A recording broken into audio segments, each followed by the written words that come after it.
Dear young viewers and my dear friends, मेरे 8th class के दोस्तों कैसे हैं। और नई बुक पूर्वी कैसी लग रही है आपको।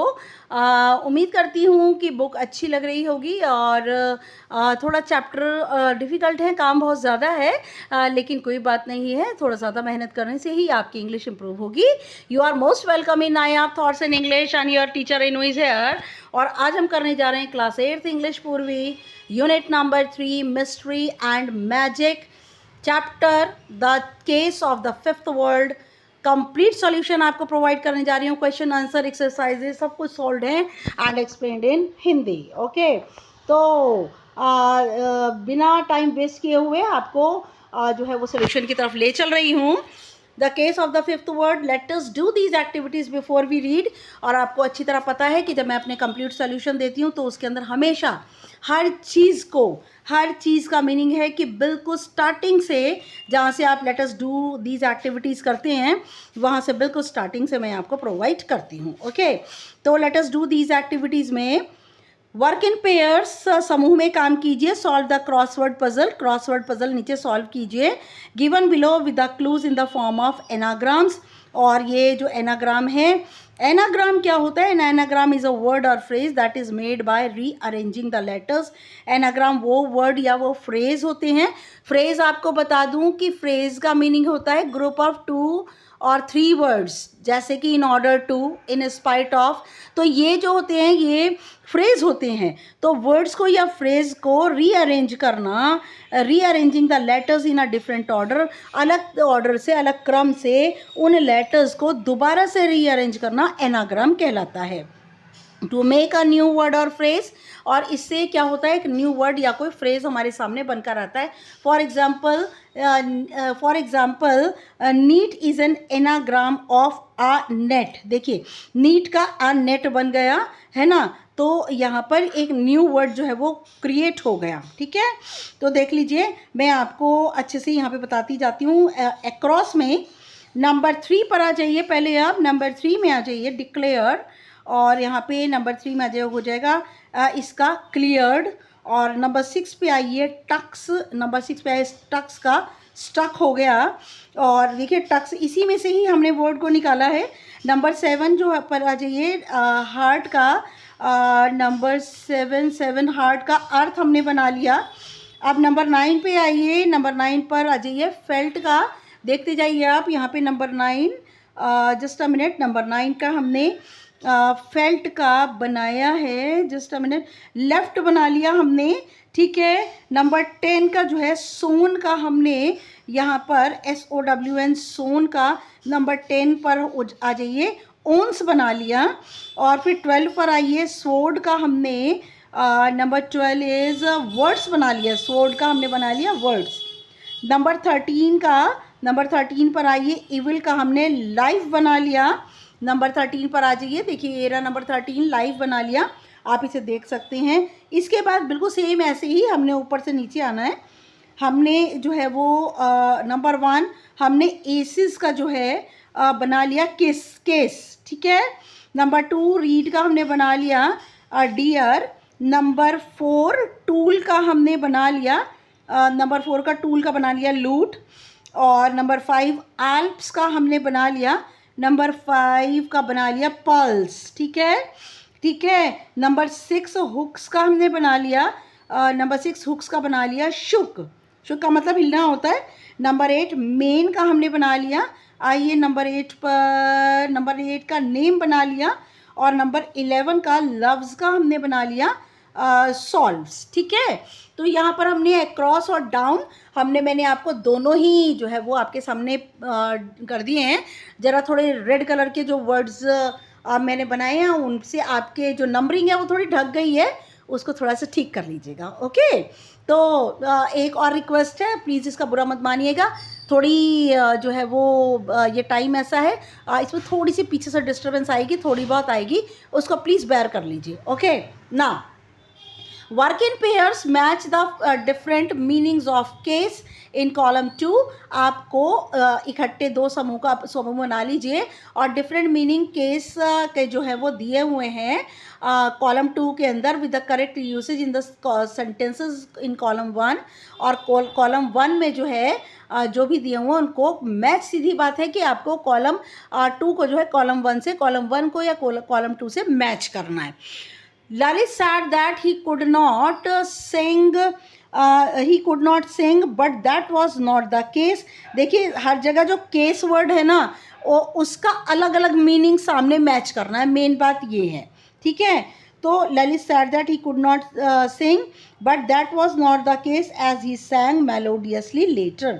ललित ने कहा कि वह अच्छे ढंग से नहीं गा सकता, लेकिन बात ये नहीं थी क्योंकि बाद में उसने मेलोडियसली का मीनिंग बड़ा मीठा गाया। तो इसका बनेगा यहाँ पे, यहाँ केस है सिचुएशन, स्थिति। Number 2, the lawyer was waiting for the case to be taken up in the court. जो लॉयर था, वकील इंतज़ार कर रहा था केस का कोर्ट में ले जाने के लिए। तो यहाँ पर आ जाएगा मैटर, विषय। माई pencil case is a gift from my grand mother. जो मेरा पेंसिल केस है, अब यहाँ पर केस जो है वो बॉक्स हो गया है ना। तो नंबर 3 हो जाएगा कंटेनर, जिसमें हम रखते हैं कोई चीज़। Number 4, the subject of a formal letter is written in title case. यहाँ पर इस केस का मीनिंग है राइटिंग फॉर्मेट, लिखने का तरीका। Okay, now let us discuss. आ जाइए, लेट अस डिस्कस पर आ जाइए। देखिए ये चैप्टर के फर्स्ट जो पार्ट है उसके बाद ये दिया हुआ है, complete the following statements with suitable reason. इन जो स्टेटमेंट दी हैं इनको सुइटेबल रीज़न से कंप्लीट करना है। Share your answer with your classmates and teacher. अपने जवाब अपने क्लासमेट और टीचर्स के साथ डिस्कस कीजिए। लेरॉयस निकनेम वॉज इंसाइक्लोपीडिया। लेरॉय का जो निकनेम था वो इंसाइक्लोपीडिया था। आप अच्छी तरह जानते हैं बेटा इंसाइक्लोपीडिया क्या होता है। इंसाइक्लोपीडिया जो है एक बुक होती है जिसके अंदर नॉलेजेबल और इंफॉर्मेटिव चीज़ें दी होती हैं। तो and everyone called him by that name because हर कोई लेरॉय को जो है इंसाइक्लोपीडिया कहकर बुलाता था, क्योंकि because he had every fact and information, क्योंकि उसके पास हर चीज़ की सच्चाई और सूचना होती थी। रीड मोर बुक्स, वह ज़्यादा से ज़्यादा किताबें पढ़ता था। He never forgot he red, वह कभी भूलता नहीं था जो भी वह पढ़ता था। He was just like library and computer, और उसका दिमाग बिल्कुल लाइब्रेरी और कंप्यूटर की तरह था, है ना।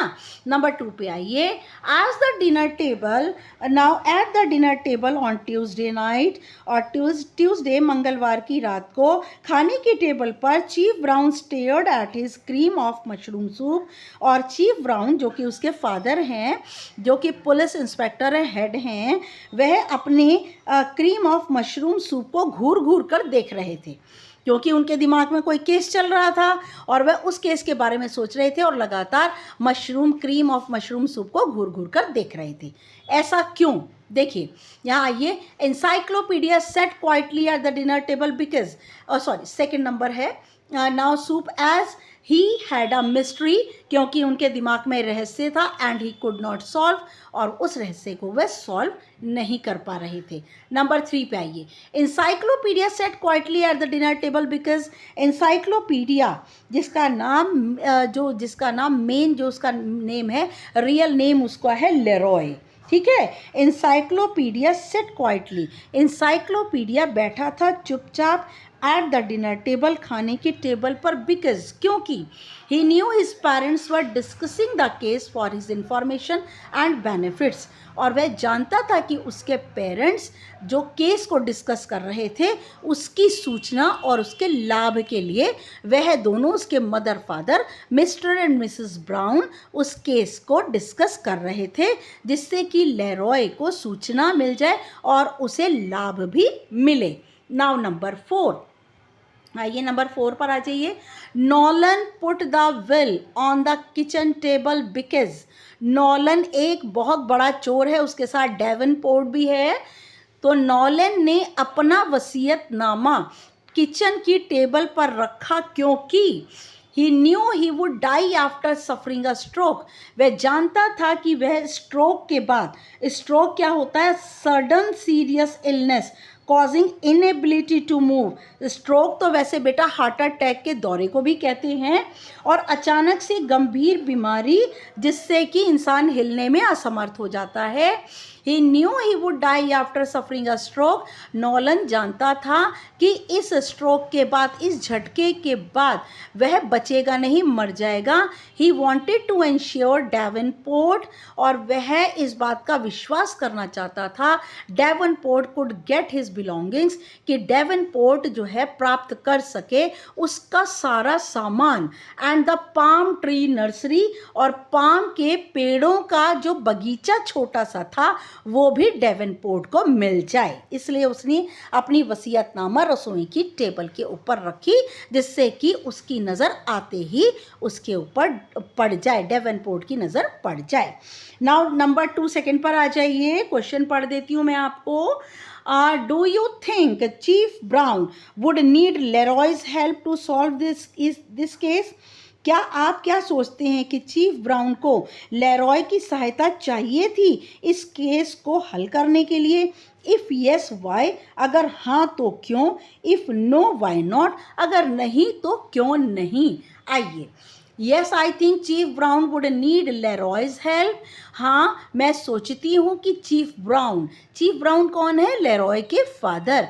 चीफ ब्राउन को लेरॉय की सहायता चाहिए केस को हल करने के लिए, because police tried and searched everything, क्योंकि पुलिस ने ट्राइड का मीनिंग कोशिश की, एंड सर्च का मीनिंग सब कुछ तलाशा, बट फाउंड नथिंग, लेकिन उन्हें कुछ नहीं मिला। Some questions were still mystery, कुछ सवाल अभी भी रहस्य बने थे।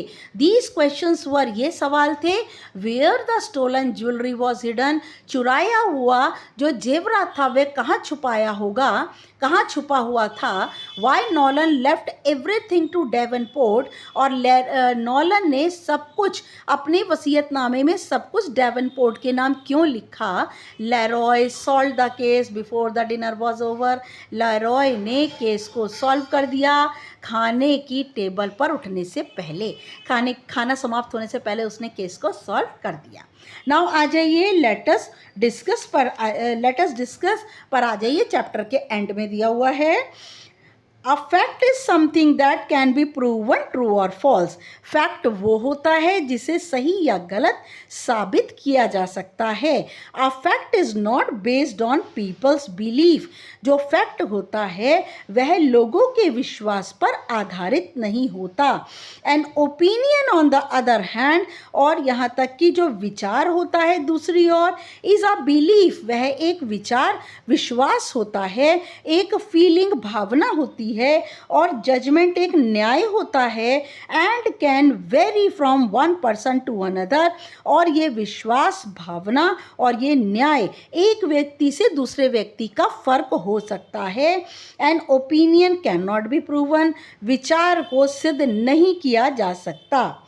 Identify which of the following statements from part 1 and 2 of the story are facts or opinion. आपको पहचानना है कि इस chapter the mystery of the fifth word chapter में दोनों पार्ट में से कौन सी इस स्टोरी के अंदर कौन से सेंटेंस फैक्ट हैं और कौन से opinion. One example has been done for you, एक उदाहरण आपके लिए किया गया है। Share your answer with your classmates and teacher, अपने छात्र साथियों के साथ और टीचर के साथ में इसको आपने जो है वो क्या करना है, इसको सॉल्व करना है। ओके, तो यहाँ पर आ जाइए, यहाँ मैं आपको बताती चली जा रही हूँ। जस्ट अ मिनट बेटा, जस्ट अ मिनट। हाँ, आ जाइए, देखिए। सबसे पहले encyclopaedias father was the chief of police, ये फैक्ट है, ठीक है। नाउ नंबर 2 आ जाइए, मैं सीधा आंसर बताती जा रही हूँ आपको, और नीचे मैंने आंसर लिखे भी हुए हैं। Everyone thought that Chief Brown must be the smartest police chief in the country. Opinion है ये। An encyclopedia is a book or set of books filled with facts from A to Z. ये एक fact है.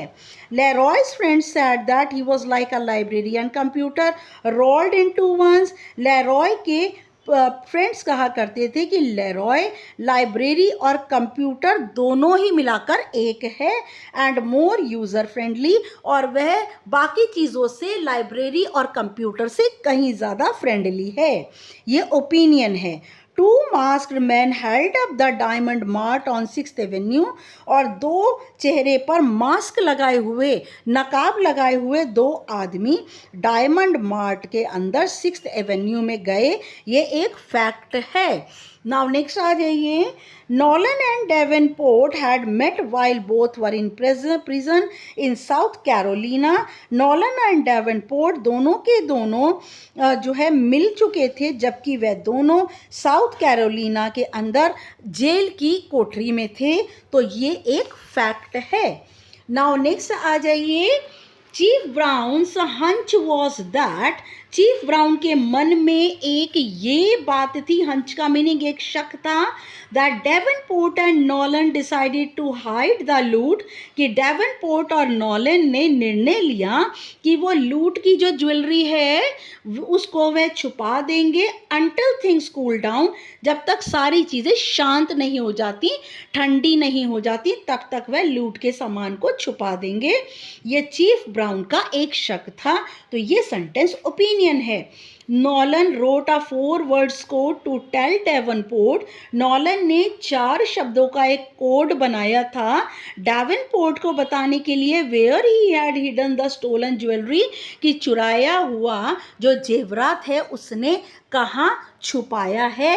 तो ये एक fact है. ठीक है बेटा, सारे आंसर मैंने दिए हुए हैं. Complete the table by choosing the character traits of Leroy. आपको टेबल को कंप्लीट करना है, लेरॉय की चरित्र के गुणों को चुनना है. दिया हुआ है बॉक्स में, given in the box below, box में दिया है. There is an extra word that you do not need.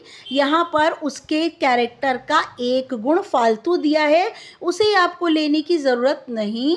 1 example has been done for you, और एक एग्जाम्पल आपके लिए किया हुआ है. देखिए मैं बता दूं, क्लेवरनेस का मीनिंग चतुराई, नॉलेजेबल ज्ञानवर्धन, ज्ञानवर्धक, कीन का मतलब उत्सुक, लिसनर का मीनिंग सुनने वाला, जेंटल का मीनिंग बहुत ही प्यार से हर चीज़ को निपटने वाला, हम्बल का मीनिंग होता है कम बोलने वाला और प्यार से बोलने वाला. He read more books than anyone in Idaville and he never forgot a fact. उसने इडाविले में जितने लोग थे उन सब से कहीं ज़्यादा किताबें पढ़ी थी और वह फैक्ट को, सच्चाइयों को कभी नहीं भूलता था. तो उसके चरित्र का गुण बना कि वो बहुत ज़्यादा नॉलेजेबल था, ज्ञानवर्धक था. Encyclopedia never spoke of the help he gave his father.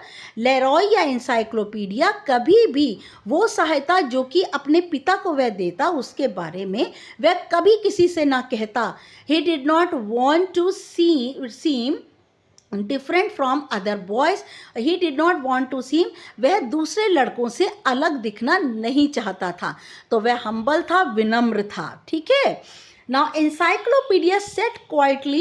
encyclopedia चुप बैठा था. He knew his mother and father were discussing the case for his benefit.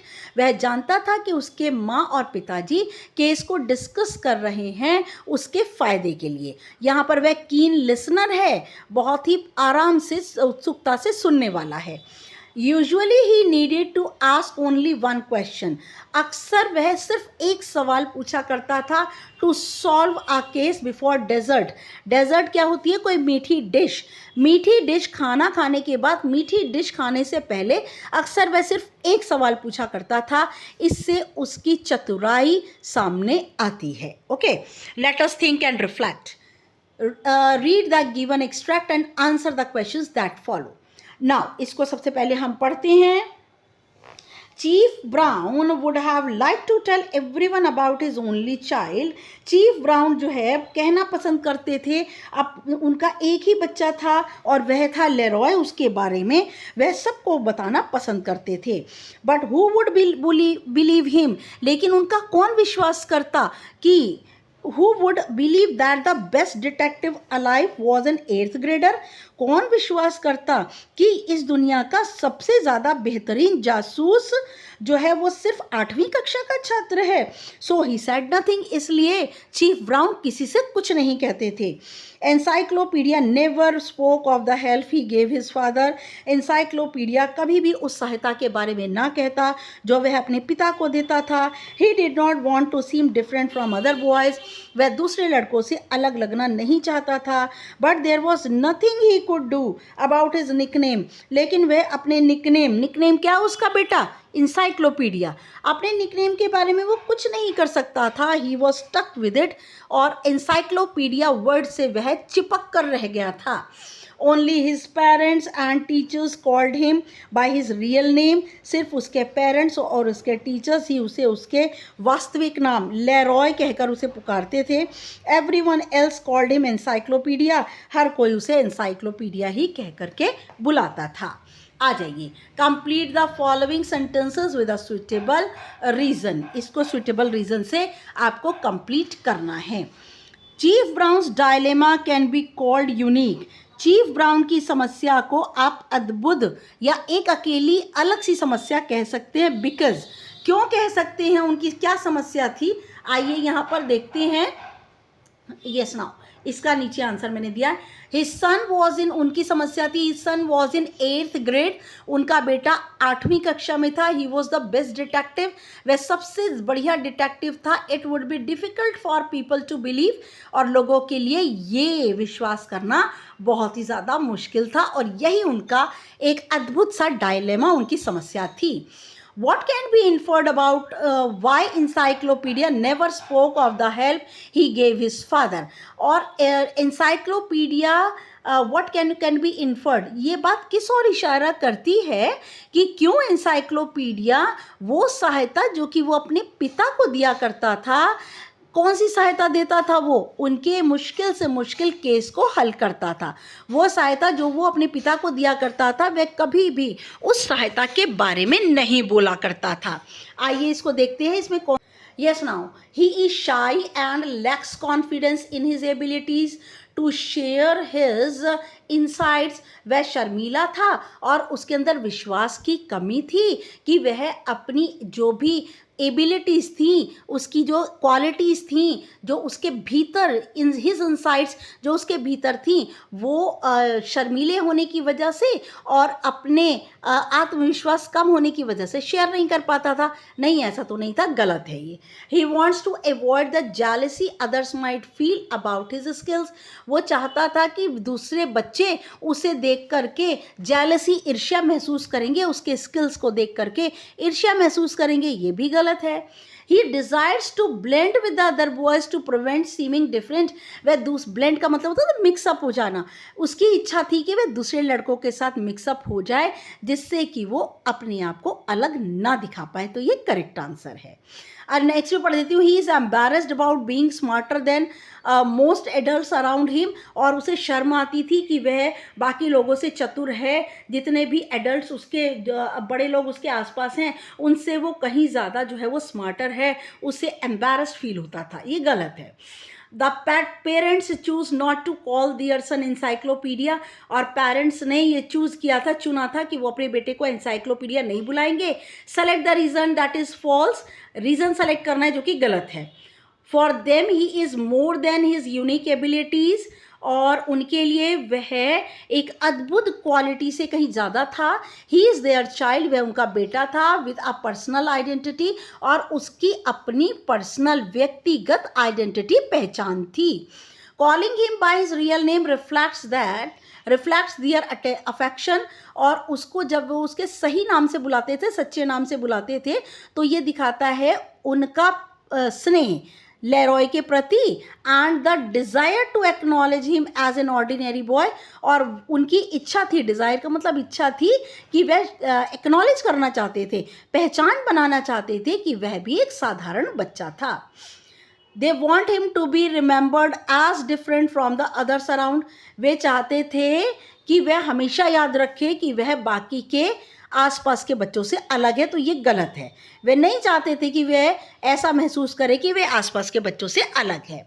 Number 4, what does the writer mean by the fact that Leroy was stuck with the name encyclopedia. ये जो writer का क्या मतलब है इस सच्चाई का कि लेरॉय जो था इंसाइक्लोपीडिया नाम से चिपक कर रह गया था। Now Leroy's nickname was encyclopedia. Leroy का जो निकनेम था वो था encyclopedia, whether he liked it or not, और उसका चाहे वो उसे नाम पसंद हो या ना पसंद हो, he could not get rid of it, वह इस नाम से छुटकारा, गेट रिड ऑफ का मीनिंग छुटकारा नहीं पा सकता था। नाउ नंबर 2 पे आइए। Chief Brown studied the 4 words. Chief Brown ने उन 4 शब्दों को पढ़ा। Nom Utes Sweden hurts. He shook his head, उन्होंने अपना सिर हिलाया and passed the notebook to Mrs. Brown again, और उन्होंने दोबारा नोटबुक मिसेस ब्राउन को दे दी। Can you figure it out? क्या तुम इसका पता लगा सकती हो? Nom is a shorting of nominative. Nom जो है शॉर्ट फॉर्म है नॉमिनेटिव की। अ ग्रामेटिकल टर्म, ये तो एक ग्रामर की व्याकरण की टर्म है। स्टेटेड मिसेस ब्राउन ने कहा, who had taught English and other subjects in high school, जो कि पढ़ा चुकी थी इंग्लिश और दूसरे विषय हाई स्कूल में पढ़ा चुकी थी। Utes is an American Indian tribe. Utes एक अमेरिका भारतीय जाति थी।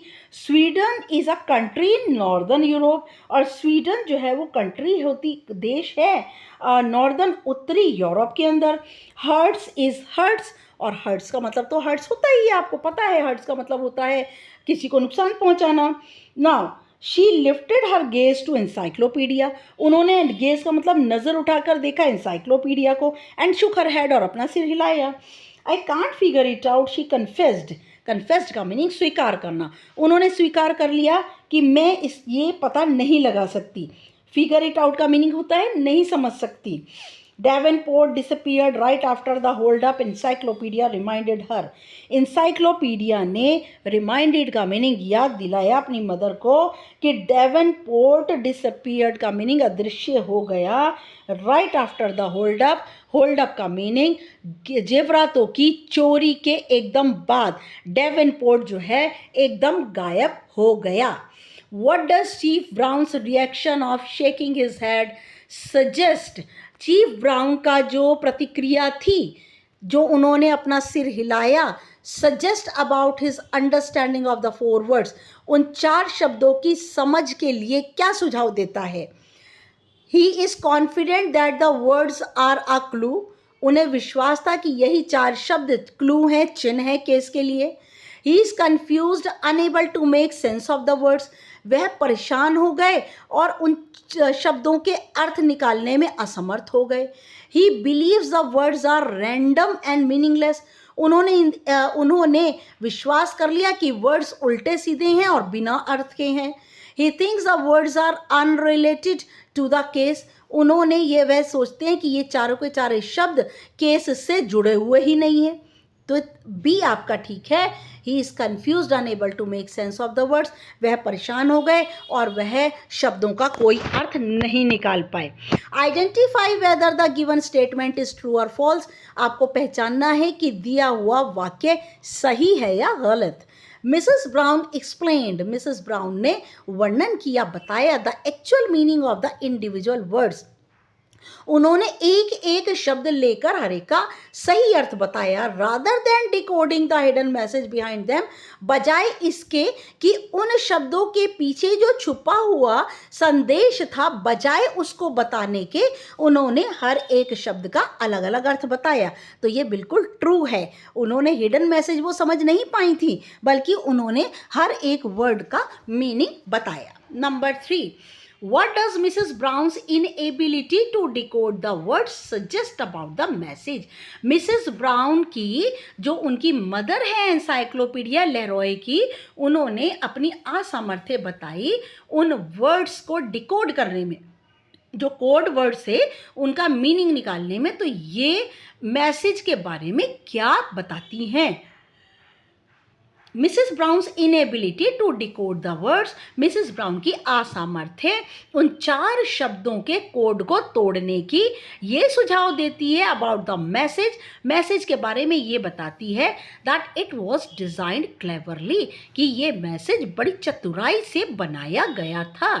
It needs special skills to decode it, decode में बेटा यहाँ पर ई कर लेंगे आप, ठीक है, जस्ट अ मिनट, ई कर लीजिए। और उसके लिए स्पेशल स्किल्स, विशेष कुशलता की ज़रूरत है इस कोड को तोड़ने के लिए, डिकोड करने के लिए। आइए नेक्स्ट पर आइए। Answer the following questions, most most most important part है ये एग्जामिनेशन में, इसमें से तो आएगा और एक्स्ट्रा क्वेश्चंस भी आपको प्रोवाइड करूंगी। 50% इसमें से आएंगे और 50% आपको बाहर से एक्स्ट्रा भी आएंगे। Okay, answer the following questions. पहला क्वेश्चन पढ़ रही हूँ। Nolan and Davenport were very close, Nolan और डेवनपोर्ट दोनों एक दूसरे के बड़े करीब थे। Support this statement with evidence from the text, आपको इस स्टेटमेंट को टेक्स्ट में से, लेसन में से सबूत लेकर के सिद्ध करना है। Nolan and Davenport were very close, Nolan और डेवनपोर्ट बहुत ही नज़दीक थे। They had met in prison, वे दोनों के दोनों जेल में मिले। लेटर दे वर्क टुगेदर, बाद में उन दोनों ने एक साथ काम किया। They made a plan to carry out the jewellery store hold up, उन्होंने योजना बनाई कि वह जेवरातों की चोरी करेंगे स्टोर में से। Nolan sent Davenport a secret 4-word coded message to tell him the place, और नॉलन ने डेवनपोर्ट को एक रहस्यमय 4 शब्दों का कोडेड मैसेज भेजा ये बताने के लिए the place where he had hidden the stolen jewellery, कि उसने चुराया हुआ जेवरात कहाँ छुपाया है। It proves they trusted and cooperated each other, इससे पता चलता है दे ट्रस्टेड का मीनिंग वे एक दूसरे पर विश्वास करते थे, एंड कोऑपरेटेड ईच अदर और एक दूसरे का सहयोग करते थे। Number 2, why did Davenport disappear right after the jewellery hold up, jewellery की, जेवरातों की चोरी के एकदम बाद, राइट आफ्टर का मतलब एकदम बाद, डेवनपोर्ट क्यों अदृश्य हो गया। What might his plans have been if Nolan had not died, और उसका क्या योजना होती अगर नॉलन ना मरता। बताइए नॉलन कैसे मरा था, नॉलन मरा था स्ट्रोक की वजह से, दिल का दौरा पड़ने की वजह से। Davenport disappeared at once after the jewellery hold up, Davenport एकदम गायब हो गया ज्वेलरी की चोरी के बाद। He wanted to avoid being caught up by the police, वह अवॉइड का मीनिंग नज़रअंदाज करना चाहता था, कॉट अप का मीनिंग पकड़वाना, अपने आप को पुलिस से पकड़वाने के लिए नज़रअंदाज करना चाहता था। He waited until the situation settle down, उसने इंतज़ार किया जब तक कि सारी स्थिति ठंडी नहीं हो जाती। सेटल डाउन कर लीजिए, कूल्ड डाउन कर लीजिए, दोनों करेक्ट हैं। If Nolan had not died, अगर नॉलन ना मरता, Davenport might have plan to get the jewellery with Nolan, अगर नॉलन ना मरता तो डेवनपोर्ट एक योजना बनाता, ज्वेलरी को नॉलन के साथ निकालने की एक योजना बना लेता। नाउ नेक्स्ट पर आइए, number 3, what does Mrs Brown's interest in the case tell us about her. Mrs Brown जो कि केस के अंदर बड़ा ही इंटरेस्ट ले रही थी, बहुत ही रुचि आ रही थी उन्हें केस में को सॉल्व करने की, ये जो इंटरेस्ट है उनके बारे में क्या बताता है। Now Mrs Brown's interest in case tells us that she is observant, Mrs Brown का जो इंटरेस्ट है केस के अंदर वो ये बताता है कि वो बहुत ही ज़्यादा ऑब्जर्वेंट है, हर चीज़ को बड़े ध्यान से देख करके अपना निर्णय देती हैं, क्यूरियस उत्सुक हैं, एंड प्रॉब्लम सॉल्वर और समस्या का हल करने वाली हैं। She was a teacher in high school, वह हाई स्कूल में टीचर थी। She was willing to help in the case, उनकी बड़ी इच्छा है कि वो केस के अंदर उनकी दोनों की, लेरॉय और उसके फादर की हेल्प करें। Number 4, explain why chief brown was proud of his son, explain कीजिए कि चीफ ब्राउन को अपने बेटे के ऊपर घमंड या गर्व क्यों है। Chief brown was proud of his son, chief brown को अपने बेटे के ऊपर बड़ा घमंड है because Leroy was an 8th grader, Leroy जो है वो 8वीं कक्षा का छात्र है, but he was a boy of exceptional knowledge, लेकिन उसके पास अद्भुत ज्ञान का खजाना है। ही हैड शार्प आइज, उसकी तीखी तीखी आंखें हैं, he had the capabilities to solve the most difficult cases, उसके अंदर योग्यता है मुश्किल से मुश्किल केस को हल करने की योग्यता है। हिज क्विक थिंकिंग, उसका जल्दी से सोचना, एंड लॉजिकल रीजनिंग, और तार्किक तर्क देना, help to catch the criminal, इससे सहायता हो जाती है अपराधियों को पकड़ने में। Now question number 5, Why were Chief Brown's suspicions regarding Nolan and Davenport justified? Chief brown का जो शक था नॉलन और डेवनपोर्ट को लेकर वह सही क्यों था? जस्टिफाइड का मीनिंग न्यायोचित क्यों था? Even when there was a lack of concrete proof, हालांकि उनके पास कोई सॉलिड सबूत नहीं था, उनके पास कोई कॉन्क्रीट का मतलब कोई पुख्ता सबूत नहीं था, लेकिन फिर भी उन्हें नॉलन और डेवनपोर्ट के ऊपर शक क्यों था? Chief Brown suspicions were justified, chief Brown के जो शक हैं वह पुख्ता हैं, because Nolan and Davenport had a criminal history, क्योंकि नॉलन और डेवनपोर्ट दोनों का ही अपराधियों का इतिहास है। They had been seen together, उन्हें एक साथ देखा गया था। Davenport's disappearance right after the jewellery hold up, और डेवनपोर्ट का ज्वेलरी की जेवरातों की चोरी के एकदम बाद गायब हो जाना, शोड हिज इन्वॉल्वमेंट, उसका इस चोरी के अंदर सम्मिलित होना दिखाता है। इन्वॉल्वमेंट का मतलब होता है सम्मिलित होना। But when he got the coded message, लेकिन जैसे ही उसे कोडेड मैसेज मिलता है, सपोर्टेड हिज थियरी, उनकी जो थियरी थी, जो उनका सिद्धांत था, उसको सहायता मिल जाती है। Although he did not have any solid proof, हालांकि उनके पास कोई भी पुख्ता सबूत नहीं था।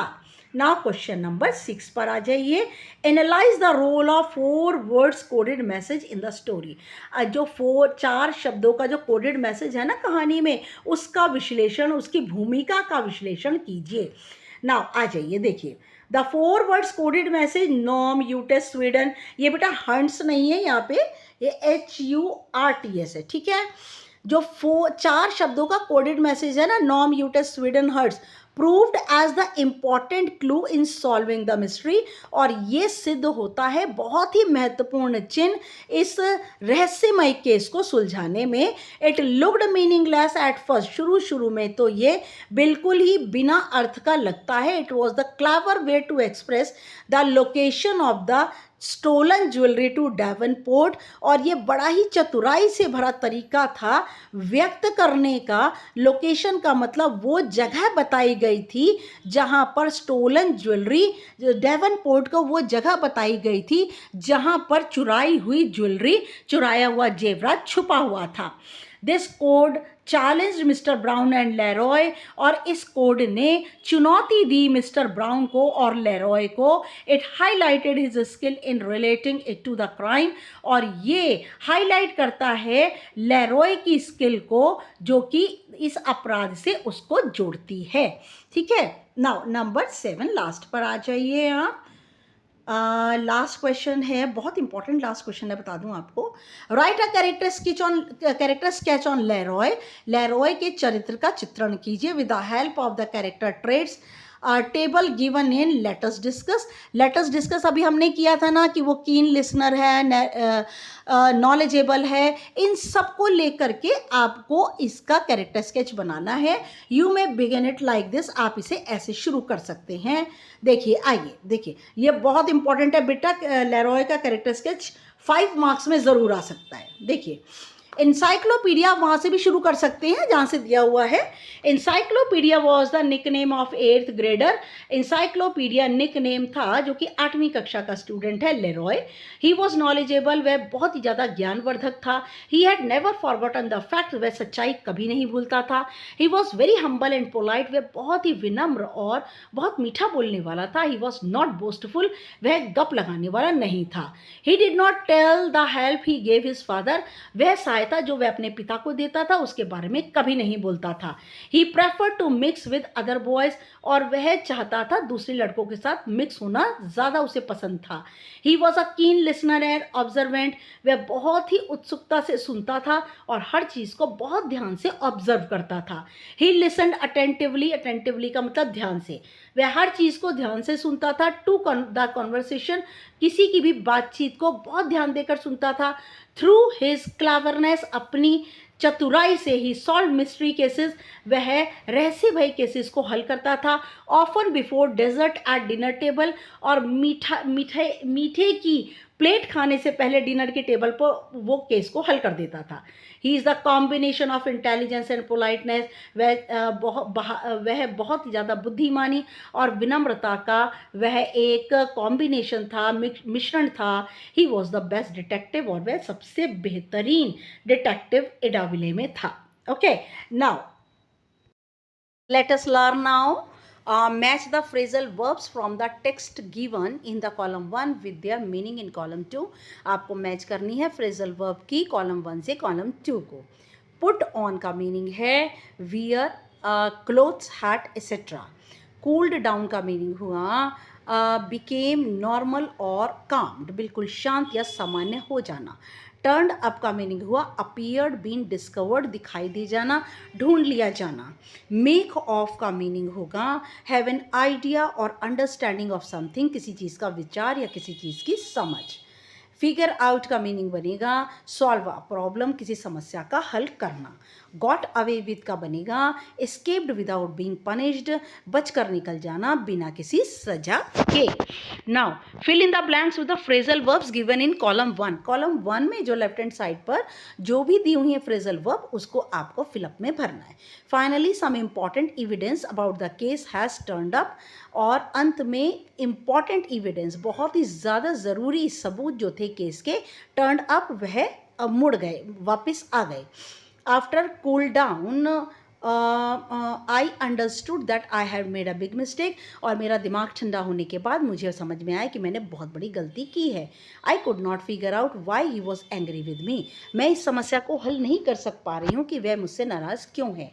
ही put on his special coat, उन्होंने अपना विशेष कोट पहना. And went to his friends birthday party, और अपने फ्रेंड के बर्थडे पार्टी में चले गए.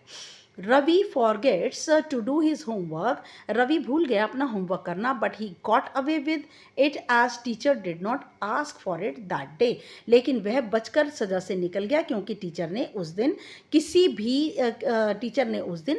उससे पूछा ही नहीं. I don't know what to make of his behaviour, मुझे समझ नहीं आता कि इसके बिहेवियर का, इसके व्यवहार का क्या करूं.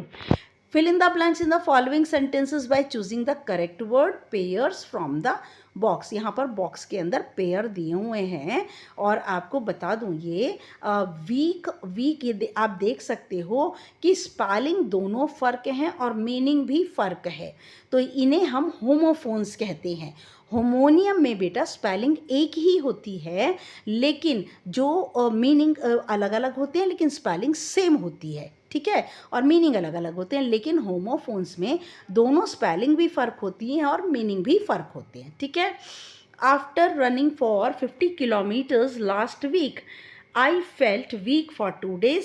After running for 50 kilometres, 50 kilometre दौड़ने के बाद पिछले हफ्ते मुझे थोड़ा सा वीक, कमज़ोरी महसूस हुई. When the committee met yesterday, जब कमेटी कल मिली, they brought 4 local cases to the, एक मिनट, जस्ट अ मिनट बेटे,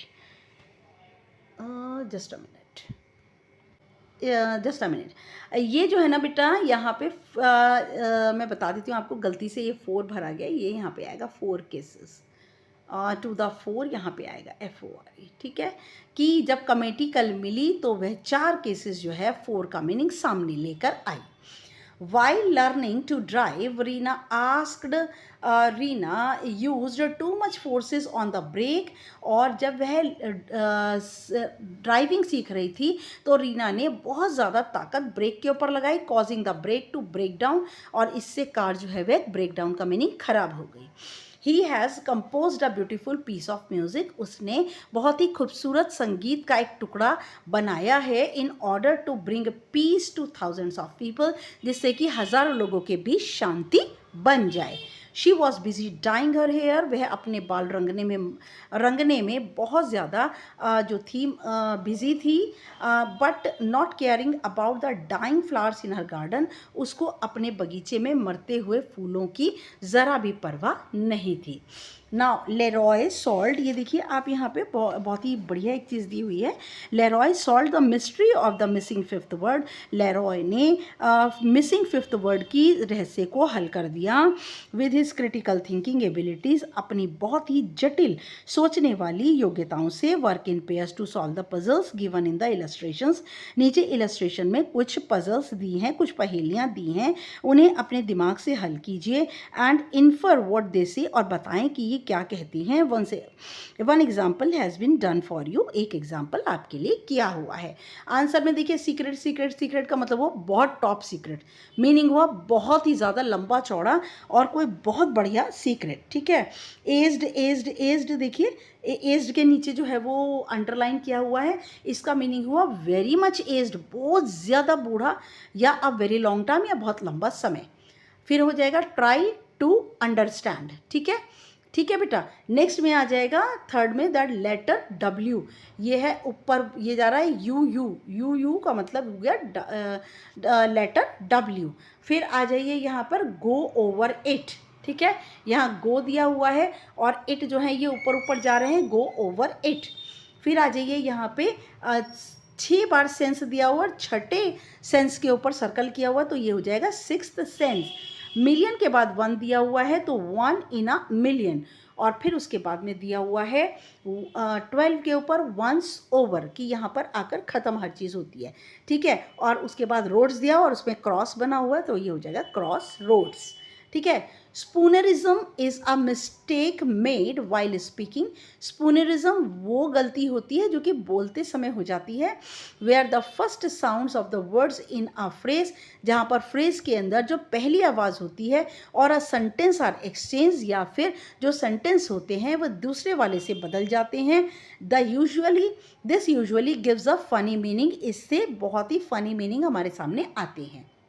देखिए some examples of spoonerism are saying wrong load or instead of long road, ठीक है, कहना चाहिए हमें लॉन्ग रोड और मुंह से निकल जाता है रॉन्ग लोड, ठीक है। Round of mice instead of mound of rice, ठीक है। तो इसी टाइप से यहाँ पर कुछ दिए हुए हैं। Knowing sits, snowing kids. Number 2 आएगा it is roaring with pain, it is pouring with rain. Plaster man, master plan. Blarm vanket, warm blanket. फिर आ जाएगा 5 पे आइए, tars and crucks, cars and trucks. Shake a tower, take a shower. Bead a ruck, read a book.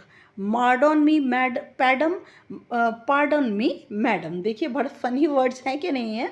Read the following sentences from the text, आपको text से sentences पढ़नी है। Study the highlighted words, आपको जो highlighted words है ना उनको देखना है, ठीक है। एवरीवन थॉट, हर एक ने सोचा कि he must be the smartest police chief in the country, कि वह हमारे देश में सबसे ज़्यादा चुस्त पुलिस चीफ है, पुलिस का मुख्य है। She read what he had copied, उसने वो पढ़ा जो कि उसने कॉपी किया था। They had tell where the jewellery is hidden, उन्होंने बताया कि ज्वेलरी कहाँ छुपी हुई थी। Nom is a shortening of nominative, nom जो है शॉर्ट फॉर्म है नॉमिनेटिव की। अ ग्रामेटिकल टर्म, एक बहुत व्याकरण की एक टर्म है। स्टेटेड मिसेस ब्राउन ने कहा, who had taught English and other subjects in high schools, जिसने इंग्लिश और बाकी के सब्जेक्ट हाई स्कूल में पढ़ाए थे। Nolan and Davenport had met, Chief Brown said, Chief Brown ने कहा कि नॉलन और डेवनपोर्ट मिल चुके हैं। While both were in prison in South Carolina, जब दोनों के दोनों साउथ कैरोलिना, दक्षिण कैरोलिना की जेल में थे, उस दौरान वह एक दूसरे से मिल चुके हैं। When he came up against a car he could not solve, he acted at once, और he came up against a case, sorry, when he came up against a case, देखिए इसी तरह की गलतियाँ स्पूनरिज्म में हो जाती हैं, उसे स्पूनरिज्म कहते हैं। When he came up against a case, जैसे ही उसने केस को देखा, he could not solve, वह सॉल्व नहीं कर सका, he acted at once, उसने उसी समय को एक कदम उठाया. The code is simple, especially as it is written on the sheet from a calendar. और क्योंकि कोड सिंपल था, क्योंकि ये कैलेंडर की एक शीट लेकर उस पर लिखा गया था. They became friendly because of shared interest. वे दोनों के दोनों मित्र बन गए क्योंकि उन दोनों की रुचियां मिलती जुलती थीं. Encyclopedia solve the case for him before dinner was over. Encyclopedia ने रात का खाना खत्म होने से पहले केस को हल कर दिया. Now fill in the blanks with the words in the box given below to complete the following sentences. अब यहाँ पर जो ये पैसेज दिया हुआ है, पैराग्राफ दिया हुआ है, जो भी वर्ड्स दिए हुए हैं, यही जो हाईलाइटेड वर्ड्स हैं ये बॉक्स में दिए हुए हैं, इनको हमें भरने की ज़रूरत है. Detective stories are exciting. जो जासूसी कहानियाँ होती हैं वे बड़ी ही ज़्यादा एक्साइटिंग होती हैं. कीपिंग रीडर्स गेसिंग who the real culprit is. और यह पढ़ने वालों को अनुमान लगाने के लिए कहती है कि कौन, हु का मीनिंग कौन, वास्तविक अपराधी है. They take place in settings. ये ऐसी जगह पे होती हैं वेयर, जहाँ क्लूज आर हिडन केयरफुली, जहाँ पर कुछ चिन्ह बड़ी सावधानी से छुपाए जाते हैं. दो द मिस्ट्री सीम्स ट्रिकी. दो का मीनिंग हालांकि जो रहस्य होता है वह बहुत ही ज़्यादा चालाकियों से भरा होता है. A clever detective always finds answer. और जो एक चतुर जासूस होता है वह हमेशा ही जवाब निकाल लेता है. Readers often wonder. और पढ़ने वाले अक्सर सोचते हैं वाई क्रिमिनल्स, कि क्यों अपराधी leave small but important clues, कि क्यों अपराधी ने छोटा लेकिन बहुत ही ज़्यादा महत्वपूर्ण चिन्ह छोड़ दिया. The challenge is to decide. और चुनौती कि हमें निर्णय लेना है विच सस्पेक्ट इज गिल्टी, कि क्या चीज़ शक की जो है वो दोषी है. When the truth is revealed. और जब सच सामने आता है, एवरीथिंग मेक्स सेंस. सब चीज़ों के मतलब नज़र आने लगते हैं. But one may wonder. लेकिन एक व्यक्ति सोचता है if they could have solved it themselves, कि यदि वे खुद भी अपने आप से इसको हल कर सकते. These stories are fun. ये कहानियाँ मज़े से भरी होती हैं. Because they made readers think till the very end. क्योंकि ये कहानियाँ पढ़ने वालों को सोचने पर मजबूर करती हैं जब तक अंत नहीं होता. ओके, तो बहुत ही इंटरेस्टिंग ये चीज़ दी हुई है आपको यहाँ पे. आइए नेक्स्ट हम देखते हैं. यस ना, जस्ट अ मिनट बेटा.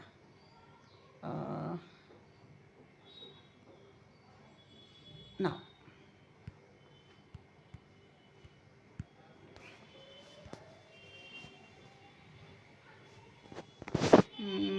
एक मिनट, इसको हटा दूँ जरा बच्चे. यस ना, देखते हैं हम आगे. डन. आगे देखते हैं. थोड़ा कभी कभी ये क्योंकि जो है वो स्क्रीन रिकॉर्डर से बनाया जाता है, तो कभी कभी टच करने से कोई ना कोई चीज़ सामने आ जाती है. इसके लिए sorry. Combine the following pairs of sentences using the word given in the bracket. One example has been done for you. आपको दो sentences दिए हुए हैं, इनको जो bracket के अंदर word दिया हुआ है उसकी सहायता से आपको इसको जो है वो join करना है, जोड़ना है. तो एक एग्जाम्पल आपके लिए दिया हुआ है. We gave him the signal. हमने उन्हें सिग्नल दिया, इशारा दिया. He was waiting for the signal. और वह इस सिग्नल का इंतज़ार, इशारे का इंतज़ार कर रही थी. We gave him the signal that he was waiting for. हमने उन्हें वो इशारा दिया जिसका वह इंतज़ार कर रही थी. नाउ देखिए, we went to a place the incident occurred there. हम उस जगह पर गए जहाँ पर इंसिडेंट, जहाँ पर घटना घटी. We went to the place where the incident occurred. Teacher said she would retire soon. She is now nearly 60. The teacher, अब देखिए यहाँ पर मैंने आंसर में ये देखिए अब दिए हुए हैं आंसर में, ठीक है. द टीचर, क्योंकि ये पर्सन है तो उसके साथ ही हु आएगा, ठीक है. ऊपर मैंने यहाँ पर प्लेस के साथ वेयर लगाया क्योंकि प्लेस के साथ बेटा वेयर आता है. The teacher who is now nearly 60 said she would retire soon. और थर्ड का हो जाएगा, it was a day when half the class was absent. देखिए बेटा, टाइम एंड प्लेस चेंजेस, और ये होता है डायरेक्ट इनडायरेक्ट में, नरेशन में ये काम होता है.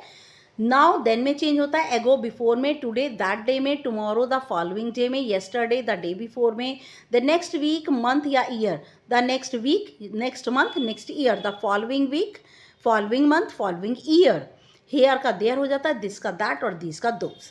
ये बेटा नरेशन है, डायरेक्ट इनडायरेक्ट है। आप मेरा वीडियो देख सकते हैं और इसका लिंक जो है मैं डिस्क्रिप्शन में पेस्ट कर दूंगी, आप वहाँ से नरेशन को अच्छे ढंग से देख सकते हैं। उसे नरेशन या डायरेक्ट इनडायरेक्ट दोनों कहते हैं, तो आप इसको ईजिली सॉल्व कर पाएंगे। There are two types of interrogative sentences, दो तरह के इंटरोगेटिव सेंटेंसेस होते हैं। They are WH questions and yes no questions.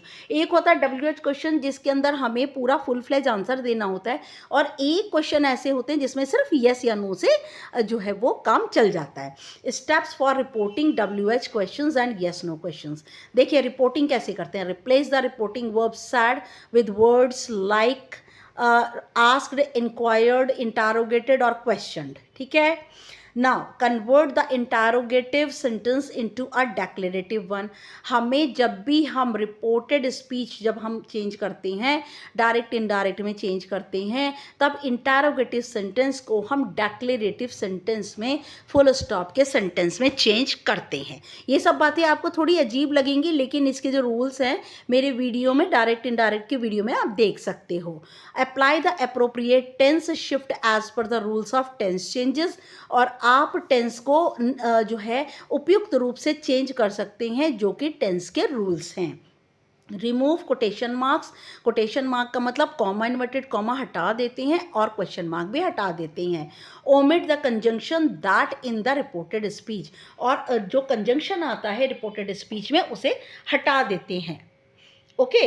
Now in WH questions place the WH word immediately after the reporting verb। reporting verb के एकदम बाद connector होता है, क्योंकि WH फैमिली कनेक्टर होती है, उस वर्ड को हम रखते हैं। ठीक है। In the reported speech in yes no questions use if or whether immediately after the reporting verb in the reported speech. और रिपोर्टिंग वर्ब के एकदम बाद अगर क्वेश्चन येस या नो का है तो हम इफ या वेदर का यूज करते हैं कंजंक्शन की तरह। ठीक है। Now follow these steps to transform the sentences given as examples from direct to indirect। indirect speech। Mrs. Brown asked।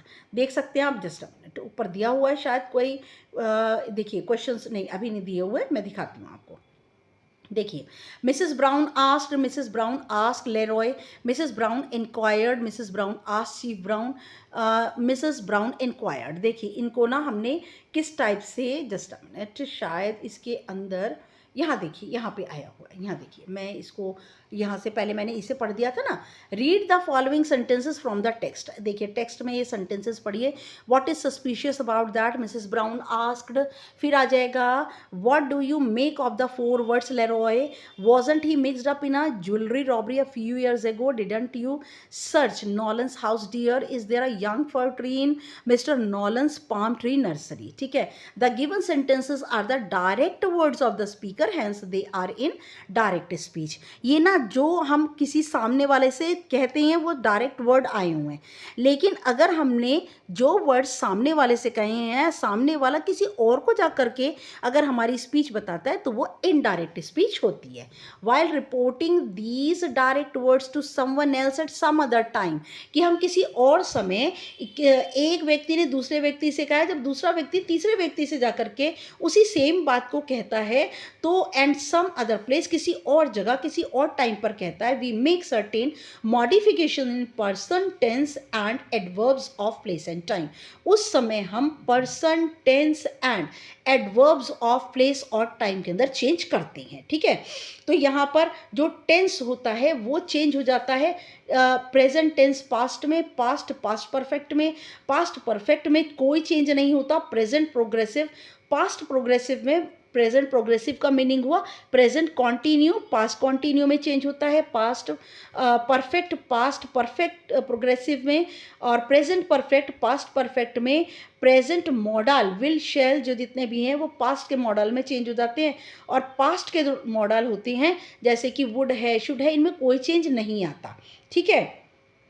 हमारे प्रोनाउन कैसे चेंज होते हैं, तो यहाँ पर आई, ही, शी और ही में, यू सिंगुलर है शी और ही में, यू प्लूरल भी हो सकता है अस में, वी दे में, माई हर और हिज में, और आवर जो है वो चेंज होता है दियर में, योर चेंज होता है हर हिज और दियर में, मी चेंज होता है हर और हिम में, अस देम में, माइन हर्स और हिज में, आवर्स दियर्स में और योर्स चेंज होता है हर्स हिज और दियर्स में, ठीक है। तो बेटा ये सारे के सारे रूल्स जो हैं हो सकता है मेरी इस तरीके से कराने से आपको समझ ना आ रहे हों, लेकिन जिस तरह से आपके बुक में दिया हुआ है, क्योंकि अब यहाँ पे सारे रूल्स को जो है वो कराना बिल्कुल भी पॉसिबल नहीं है, तो you people can watch my video and I will give the link in my description box. मैं डिस्क्रिप्शन बॉक्स में उसको दे दूँगी, ठीक है। नाउ नेक्स्ट आ जाइए, मैंने ये पहले बता दिया टाइम और प्लेसेस कैसे चेंज होते हैं। नाउ यहाँ पर देखिए नेक्स्ट आ जाइए, ये भी मैं आपको बता चुकी हूँ।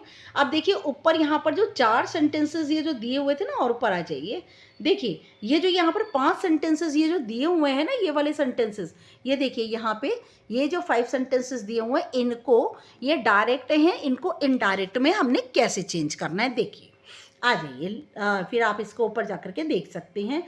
Mrs brown ask what was suspicious about that।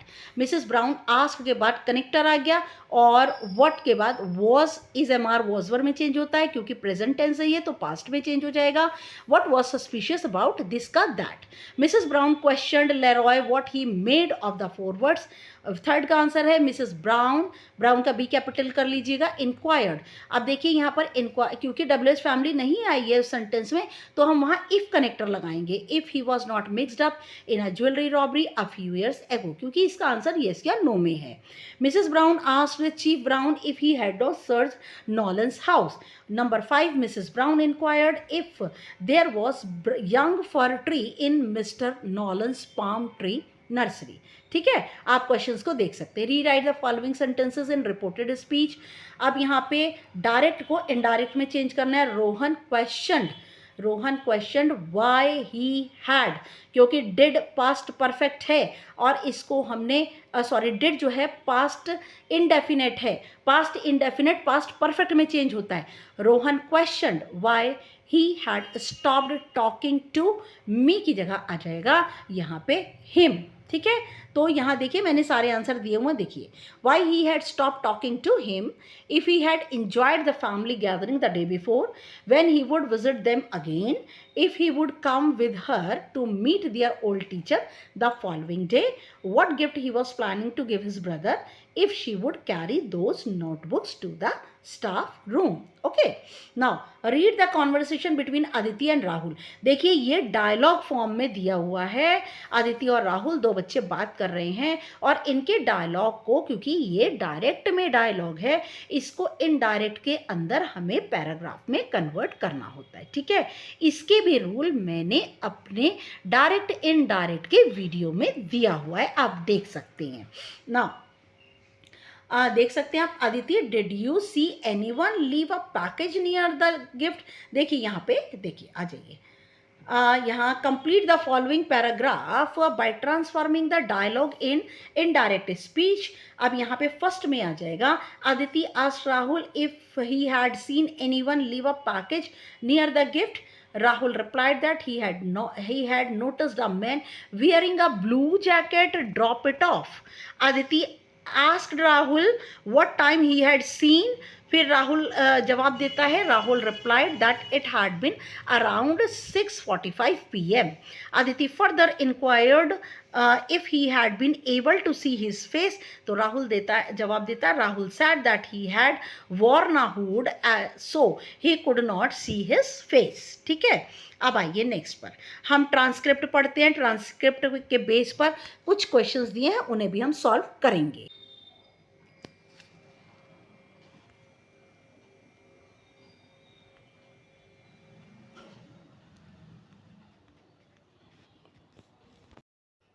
Yes, let us listen, or the case of the fifth word may refer to page number 117. You will listen to a podcast about ways of improving observation skills।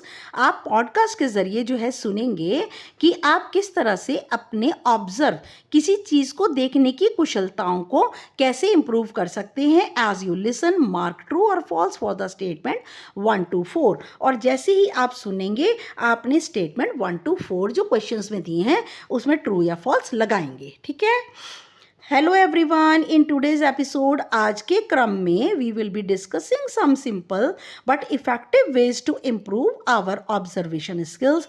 और आज हम discuss करेंगे बहुत ही साधारण लेकिन बहुत ही प्रभावशाली तरीके अपनी ऑब्जर्वेशन स्किल्स को, अपनी देखभाल करने की या किसी चीज़ को जज्ब करने की कुशलता को हम आज डिस्कस करेंगे। Being observant isn't just about seeing. एक ऑब्जर्वेंट होने के नाते इसका मतलब सिर्फ देखना नहीं है। It is about truly noticing details in the world around us. इसका मतलब है सच्चे रूप से हर चीज़ को, वर्णन को जो कि आपके संसार के आसपास घट रही हैं उसको बड़े ही ध्यान से देखना। Whether it is in the daily life, चाहे वह रोज़मर्रा की ज़िंदगी हो और इन द वर्क प्लेस, आपके काम करने का स्थान हो। Observation skills can help us become more aware, make better decisions and even improve memory. और जब हमारा ऑब्जर्वेशन स्किल्स अच्छा होता है तो ये हमारी सहायता करता है कि हम मोर अवेयर, ज़्यादा जागरूक हो जाएं, बहुत अच्छे से निर्णय ले पाएं एंड इवन इम्प्रूव मेमोरी, और अपनी याददाश्त को भी सुधार लें। Let us get started. आइए शुरू करते हैं। First, slow down and take your time. पहले तो धीमे हो जाइए और कुछ समय लीजिए। Rushing through task often leads to missed details. जब हम तेज़ी से किसी काम के ज़रिए गुजरते हैं तो होता क्या है कि हम बहुत सारे वर्णनों को डिस्क्रिप्शंस को छोड़ देते हैं। When you take time to focus on what is in front of you, और जब आप समय लेते हैं कि आपके सामने क्या चीज़ है उसके ऊपर ध्यान लगाते हैं, you are more likely to notice features. और तब ज़्यादा संभव हो पाता है कि आप गुणों को या चीज़ों को देख पाएँ। यू माइट अदरवाइज ओवरलुक, नहीं तो आप किसी ना किसी चीज़ को छोड़ देंगे।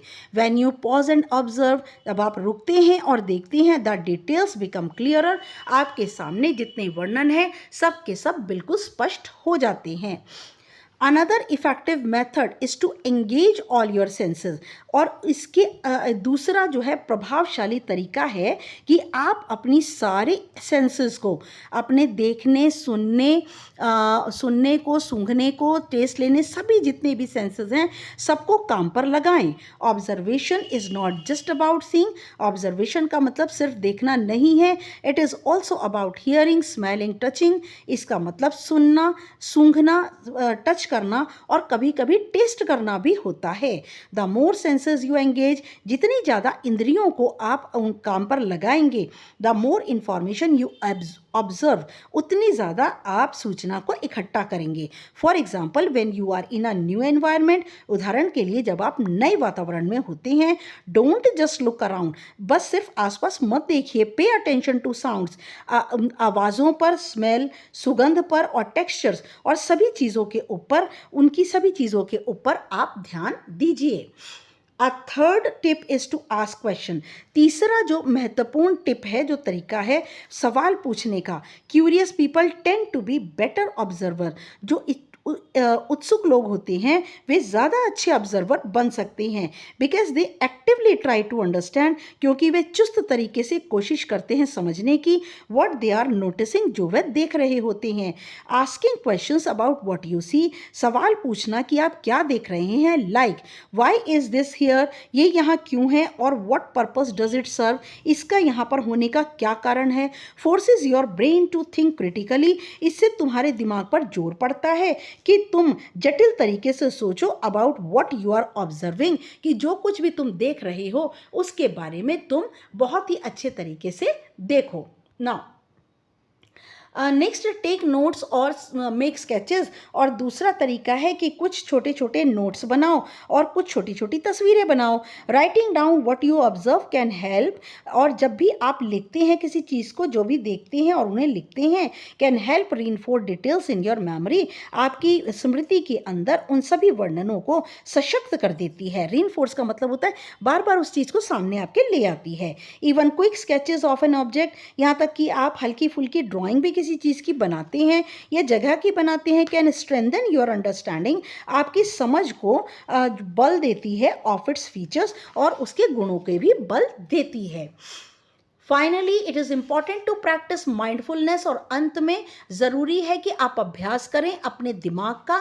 Mindfulness helps to you stay present in the moment. Mindfulness होने से क्या होता है, ये सहायता करता है कि हम जिस क्षण वहाँ पर उपस्थित थे, and finally engage with your surroundings, और पूरी तरह से काम में लगाता है आपके आसपास के वातावरण को। When you are mindful you are not distracted by anything. जब आप माइंडफुल का मीनिंग, जब आपका कंसंट्रेशन होता है तब आप किसी भी चीज़ से आपका ध्यान भटकता नहीं है। This leads to improved observation skills, और इससे हमारी ऑब्जर्वेशन की जो स्किल्स है ज़्यादा इम्प्रूव हो जाती है। Start incorporating these techniques into your daily routine, और अपने रोज़मर्रा की ज़िंदगी में इन तकनीकों का प्रयोग करना शुरू करें। And soon you will be observing things, जल्दी ही आप चीज़ों को देखने लगेंगे। यू नेवर नोटिस बिफोर, उन चीज़ों को जिन्हें आपने पहले कभी नहीं देखा। ओके, आइए देखिए यहाँ पे 4 आपको ट्रू फॉल्स दिए। Observation skills help improve your common sense. क्या ऑब्जर्वेशन स्किल्स आपके कॉमन सेंस को इम्प्रूव करती है? गलत है। Rushing through task help you focus better and observe more. Rushing through, जब आप जल्दी जल्दी काम करते हैं तो क्या आप जो आपका फोकस है वो बेटर होता है और आप ज़्यादा चीज़ों को ऑब्जर्व करते हैं? गलत है, हमें टाइम लेना चाहिए। टेकिंग नोट्स और making sketches help with what you observe. हमें छोटे छोटे नोट्स बनाने चाहिए या फिर हमें छोटे छोटे पिक्चर बनाने चाहिए, जिससे कि हमें बाद में सहायता मिलती है। ये सही है। Incorporating tips on observation skills will soon lead to success. और जब हम इन टिप्स को एक साथ जो है वो ले लेते हैं ऑब्जर्वेशन स्किल्स की, तो ये हमें सफलता की ओर ले जाती है। नहीं, सफलता की ओर नहीं ले जाती ये, बल्कि हमें उन चीज़ों को अच्छे से देखने पर मजबूर करती हैं जिन्हें हमने नहीं देखा। नाउ नेक्स्ट आइए देखिए, it is important to slow down and, यहाँ पर आ जाइए, हम नेक्स्ट पर आ जाते हैं। Slow down and take your time to notice. मैंने सबके आंसर दिए हैं बेटा। फर्स्ट में आएगा टेक योर टाइम, सेकंड में इंफॉर्मेशन, थर्ड में डिटेल्स और लास्ट में प्रेजेंट। ठीक है, now let us speak. Read the following words from the text loudly with the help of the pronunciation guide given in brackets. देखिए, आपको तेज तेज इन words को जो है ना प्रोनाउंस करना है। ठीक है, देखिए, ज्वेलरी, क्लर्क, डेजर्ट, फिर आइए नीचे, जनवरी, सार, pizza, Wednesday, ball, Buffett, pronunciation. ठीक है, आइए, वर्क इन ग्रुप्स ऑफ 5 और 6, 5 या 6 का समूह बना लीजिए। Conduct a group discussion on the topic the interesting aspects of a mystery story. जो रहस्यमय कहानी होती है उसके विशेषकर रुचिकर पक्ष कौन कौन से होते हैं, ये आपको डिस्कस करना है। ठीक है, देखिए पिक्चर में भी बताया हुआ किस टाइप से आपको देखना है, तो इसकी ना गाइडलाइंस में आपको पढ़ती हूँ पहले। ठीक है, now the moderator initiates the discussion. जो मॉडरेटर है, जो आपका जो है वो स्टार्ट करने वाला है, जो लीडर है, वो शुरू करेगा डिस्कशन को। Inviting the speakers to share their views on the subject, और वो बोलने वालों को इन्वाइट करेगा कि इस सब्जेक्ट के ऊपर, सब्जेक्ट क्या है, मिस्ट्री स्टोरी के जो इंटरेस्टिंग एस्पेक्ट्स हैं उनके ऊपर आपको बोलना है। ठीक है, the speaker take turns to put forth their view point using polite expressions to agree और डिसएग्री। और जो स्पीकर्स हैं वो बारी बारी से बोलेंगे, अपने व्यू पॉइंट रखेंगे और वो बड़ी ही पोलाइट एक्सप्रेशन में बताएंगे कि वो सहमत हैं एक दूसरे की बात से या असहमत हैं। The speakers may interrupt by raising their hands to add or clarify a point। जो स्पीकर हैं वो बीच में हाथ उठा करके किसी को रोक भी सकते हैं और कह सकते हैं कि मैं इस पॉइंट के अंदर कुछ ऐड करना चाहता हूँ या क्लियर करना चाहता हूँ।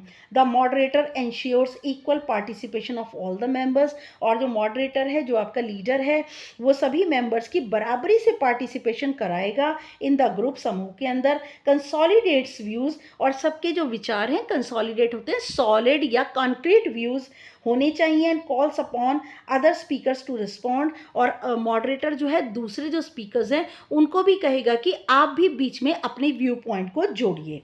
The moderator sums up the points of discussion, और मॉडरेटर अंत में जो है सारे पॉइंट्स का डिस्कशन के पॉइंट को सम अप करेगा। Suggest guideline for future action, और आने वाले भविष्य के लिए गाइडलाइंस सुझाव देगा। And thanks the members of the group, और मेंबर ऑफ द ग्रुप को धन्यवाद देगा। Choose a moderator, decide upon the duration of the discussion. ठीक है, आपने जो फ्रेजेस यूज करने हैं जहाँ से आप सेंटेंस शुरू कर सकते हैं, आपको बहुत बड़ी हेल्प दी हुई है ये, तो आप कोई भी जो है इसमें से फ्रेज ले सकते हैं। ठीक है, इफ़ आई मे से समथिंग, अगर आपको कुछ कहना है, may I draw the attention to this group, may I interrupt का मीनिंग है क्या मैं आपको रोक सकता हूँ, सॉरी फॉर दिस इंटरप्शन। आप सॉरी भी कह सकते हैं। आप अपनी बात को शुरू करने से पहले इनको इनसे ही शुरू कर सकते हैं। तो ये आधे आधे जो फ्रेजेस दिए हुए हैं ना बेटा, ये बहुत ही ज़्यादा हेल्पफुल हैं। एग्जामिनेशन में लर्न करके आप जाएंगे तो आप, या फिर आपका कोई ग्रुप डिस्कशन हो रहा होगा तो आप इन पॉइंट से अपनी बात को शुरू कर सकते हैं, जिससे कि अगर आपको कोई हेजिटेशन भी होता है तो आप 1 सेकेंड रुक सकते हैं, लेकिन अपनी बात शुरू कर सकते हैं। ठीक है, I would like to add what speaker mention a few minutes ago, और phrases for expressing agreement. Agreement के पॉइंट्स भी दिए हुए हैं। I am totally in agreement with that. अभी देखिए मैं पूरा आपको दूंगी तो आपको समझ आएगा कि मैं क्या कह रही हूँ। That is absolutely true, there is no question about that, I fully agree, I am speaker on this. ठीक है, अब अगर आप डिसएग्रीमेंट है, आप सहमत नहीं है, तो आप शुरू कीजिए। I am afraid, I don't agree, not quite so, I am sorry but I don't quite agree, maybe I am wrong, if you look at this way then। देखिए यहाँ पर आ जाइए, देखिए आंसर देखिए। सबसे पहले मॉडरेटर ले लिया हमने, नाम है ऋतु उनका। Good morning everyone, our topic for group discussion is the interesting aspects of mystery story. कि हमारा जो डिस्कशन का टॉपिक है ग्रुप डिस्कशन का, वो ये है कि रहस्यमयी कहानियों के कौन से बड़े ही रुचिकर एस्पेक्ट पक्ष होते हैं। I am inviting each of you to express your views on the topic. ठीक है, मॉडरेटर ने हर एक को किया। Ramit will you begin first. उन्होंने सबसे पहले रमित से कहा, या किसी और से, किसी से भी कह सकते हैं। स्पीकर 1 रमित, इफ आई मे से something, I think one of the most thrilling aspect of mystery story suspense. Ramit कहता है कि अगर मैं कुछ कहना चाहूँ तो मैं ये सोचता हूँ कि सबसे ज़्यादा मिस्ट्री स्टोरी का थ्रिलिंग, उत्तेजित कर देने वाला पक्ष है सस्पेंस। सस्पेंस क्या होता है? एक सस्पेंस जब क्रिएट होता रहता है, सस्पेंस कि ये नहीं पता चलता आगे क्या होगा, आगे क्या होगा। When the narrator says to guess what about will happen next, जब नरेटर पूछता है कि अनुमान लगाइए आगे क्या होगा, it makes you curious to keep reading, इससे आप उत्सुक हो जाते हैं आगे आगे पढ़ने के लिए। तो मिस्ट्री स्टोरी का बेस्ट जो एस्पेक्ट है that is suspense. Speaker number 2 Madhu, I am totally in agreement with that, suspense is most important. Madhu कहती है मैं पूरी तरह सहमत हूँ कि सस्पेंस जो है बहुत ही ज़्यादा महत्वपूर्ण एस्पेक्ट है, but I would like to add that unexpected twist also make mystery fascinating. लेकिन मैं ऐड करना चाहती हूँ कि ना उम्मीद जो ट्विस्ट होते हैं, जो टर्न आते हैं, एकदम हमें पता लगा, हमने उम्मीद भी नहीं की होती है, ऐसा घट जाता है। ऑल्सो मेक मिस्ट्री फैसिनेटिंग, ये भी मिस्ट्री को बहुत ही ज़्यादा आकर्षक बनाती हैं। N unexpected turn can change how the reader looks at the character और द प्लॉट। और जैसे ही एक टर्न आता है ना, उम्मीद से परे एक टर्न आता है, ना उम्मीदी का, जिसे हमने उम्मीद नहीं की हुई होती, ऐसा एक टर्न आता है, इससे रीडर जो है हर एक कैरेक्टर पर शक करते हैं, कहानी के प्लॉट पर शक करते हैं। स्पीकर नंबर 3 विक्रम, मैं I draw the attention of this group to another point, क्या मैं इस समूह का ध्यान एक और पॉइंट की ओर दिलाना चाहता हूँ। द डिटेक्टिव जो जासूस की बुद्धि होती है, adds a lot of charm to the mystery story, और वो मिस्ट्री स्टोरी के अंदर बहुत मजे, चार्म जो है वो ऐड कर देती है। Sharp observation fascinating the readers, और शार्प ऑब्जर्वेशन जो डिटेक्टिव की होती है वो रीडर्स को और ज़्यादा अट्रैक्ट करती है। Speaker number 4 Juhi, I am afraid I don't quite agree that it is only the detective that makes the story interesting. और मैं इससे सहमत नहीं हूँ। मुझे लगता है कि जासूसी कहानी को इंटरेस्टिंग बनाता है। Sometimes it is the sitting like अ, कई बार कुछ सेटिंग होती हैं जैसे कि अंधेरा बंगला, रहस्य से भरी हुई गली, या फिर lonely island. It makes mystery more exciting, और ये मिस्ट्री को और ज़्यादा उत्तेजित करने वाला कर देती है। Speaker number 5 Arun, if I may interrupt, I think we all have given solid points. और अगर मैं रोकना चाहूँ, मैं बीच में इंटरप्ट करना चाहता हूँ, मैं सोचता हूँ we all have given solid points, हम सभी ने बहुत ही ठोस पॉइंट दिए हैं। I would like to add what Juhi said, Juhi ने जो कुछ भी कहा उसमें मैं कुछ ऐड करना चाहता हूँ। Setting not only adds atmosphere, setting में ना केवल एटमॉस्फेयर होता है but also it makes mystery more difficult for the reader, बल्कि इससे रहस्य के अंदर ये रहस्य को आप पता करना और ज़्यादा मुश्किल हो जाता है। Moderator Ritu, thank you everyone, we have discussed how suspense, unexpected twist, witty detective and settings contribute to the charm of the mystery stories. Once again thanks for participating. देखिए आपके मॉडरेटर ने कैसे उसको पूरा जो है वो सजेशन भी दिया और साथ साथ में सबको सम अप भी कर दिया। ठीक है, now let us right. A report is written for an event that has already occurred. Report वो इवेंट, रिपोर्ट जो है वो होती है, वो इवेंट के लिए होती है जो कि बीत चुका है। The purpose of a report is to provide first hand details of an incident और इवेंट। पर्पस क्या होता है रिपोर्ट का, कि सबसे पहले किसी चीज़ का, किसी घटना का, किसी चीज़ का, इवेंट का जो है वो डिटेल देना, वर्णन देना। It presents the information in a proper sequence, और ये बिल्कुल क्रम में सारी की सारी घटनाओं की सूचना देती है। Read the sample report written about the inter school football tournament organised by your विद्यालय। ठीक है, देखिए यहाँ पर सैंपल दिया हुआ है, नोट द फॉर्मेट कंटेंट यहाँ पर देखिए दिया हुआ है, inter school football tournament bye.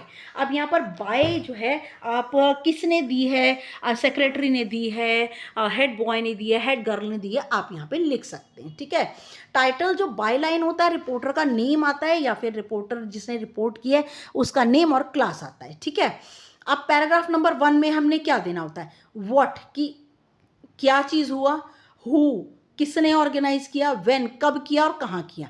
ये 4 बातों का जवाब पैराग्राफ नंबर 1 में हमें देना होता है। देखिए, an inter school football tournament was organise, ये व्हाट हो गया, बाय आवर विद्यालय ये हु हो गया, फ्रॉम, अब यहाँ पे व्हेन 21 अप्रैल 2000 टू 24 अप्रैल, कब से कब तक हुआ ये हो गया, और वेयर कहाँ हुआ, eight Moti Nagar football ground. तो 10 teams participated in the tournament. ठीक है, तो ये 4 बातें आपको फर्स्ट पैराग्राफ में देनी होती है। नाउ आइए पैराग्राफ 2 और 3 कैसे करते हैं, डिस्क्रिप्शन ऑफ द इवेंट। देखिए मैं आपको एक वीडियो बना करके सारे पॉइंट्स को एक जगह लिख करके, ताकि आपको बनाने में आसानी हो। Now description of the event in detail, और नोट में आएगा use sequence markers following after subsequently finally use of passive form was declared. Passive form का यूज होता है इसमें। ठीक है, देखिए the tournament was declared open by the chief guest doctor Singh, honorary sports secretary of the state, on Wednesday 21 April 2006 in the presence of all the teams and spectators from the participating schools. The matches were held from 8:30 a.m. to 11:30 a.m. On all the days of the tournament, following a tough competition, the teams from ABC Senior Secondary School and XYZ Senior Secondary School emerged as the finalists. ठीक है, now for the final match, players from both these teams were cheered by students from their respective schools. After an exciting match, the score was tied at 3-3. Subsequently, a penalty shootout was used as the breaker by the referee to decide the winner. Finally, the team from ABC Senior Secondary School won the penalty shootout and was declared the winner. ठीक है, यहाँ पे पूरा match का description. उसके बाद देखिए paragraph 4 में लास्ट में आ जाता है प्राइज गिविंग सेरेमनी होती है, remarks by the chief guest, या रिमार्क्स आप कह दें या speech by the chief guest हो जाए। ठीक है, तो देखिए the winning team was awarded with the trophy, medals and certificates by the chief guest. Addressing the students, he said, all of you must take up a sport to keep yourself healthy. By sports की importance बताई है chief guest ने। The inter school football tournament was a great success. देखिए last की line ना कि ये great success है, ग्रैंड ओकेजन है ना, तो it was exciting experience, it was a thrilling experience. Last line लिखनी बहुत ज़रूरी होती है।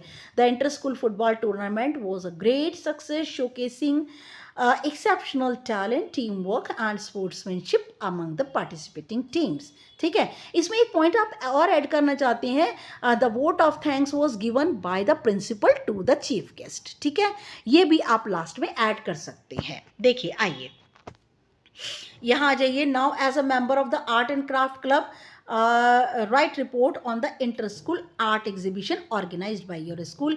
बिल्कुल सेम इसी तरह की आप रिपोर्ट जो है इंटर स्कूल आर्ट एग्जीबिशन की आप बिल्कुल सेम ऐसे ही ले सकते हैं, ऐसे ही इसको बना सकते हैं। ठीक है, मैं बिल्कुल ये सारा ये कंप्लीट करने के बाद ना इंटर स्कूल आर्ट एग्जीबिशन की जो है रिपोर्ट आपको लास्ट में इसमें ऐड कर दूंगी। ओके, नाउ लेट अस एक्सप्लोर। आइए देखिए यहाँ पर हम एक्सप्लोर करते हैं।